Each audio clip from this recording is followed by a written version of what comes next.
დიდი მადლობა მარიამ, მე მგონი ძალიან საინტერესო საკითხები გვაქვს. რამდენიმე დღეა რეალური სივრცე აქტიურად აშუქებს უნივერსიტეტში მიმდინარე პროცესებს. დღეს TSU-ში კანცლერობის კანდიდატის საწინააღმდეგო აქცია გაიმართა, როგორც იცით, რეალური სივრცე Facebook-ის საშუალებით მთელი დღის განმავლობაში მაუწყებლობდა. მაყურებელმა უკვე იცის, რომ კანცლერის არჩევნები ჩაიშალა.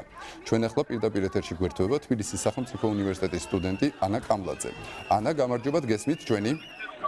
დიახ, თქვენ გესმით, გამარჯობა. კი ბატონო, მესმის, ძალიან დიდი მადლობა, რომ მონაწილეობას იღებთ გადაცემაში. ანა, ბოლო ინფორმაცია რომ მოგვაწოდოთ, რა ხდება ამ წუთებში უნივერსიტეტში?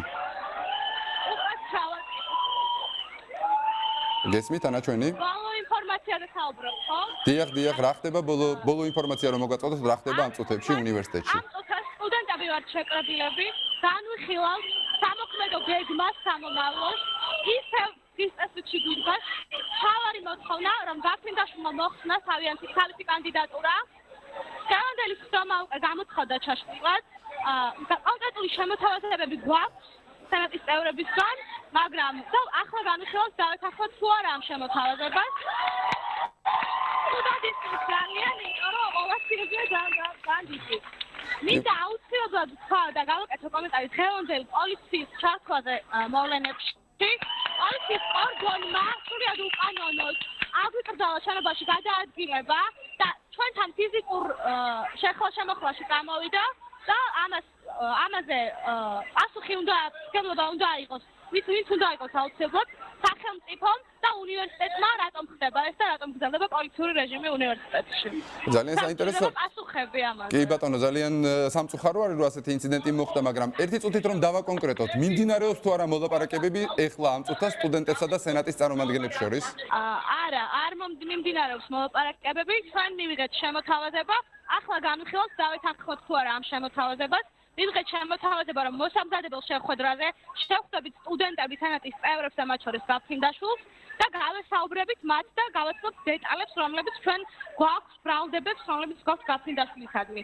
ჩვენ სავარაუდოდ არ დავეთანხმებით ამ წინადადებას, იმიტომ რომ ყველასთვის ღია ეს ინფორმაცია, ყველასთვის საჯაროა და მათ ისედაც უნდა ცოდნოდათ ეს ინფორმაცია, იმიტომ რომ კანდიდატის რომელიც ამ ეტაპამდე გავიდა, მის შესახებ ინფორმაციის ფონა მათთვის იყოს ავალდებულო.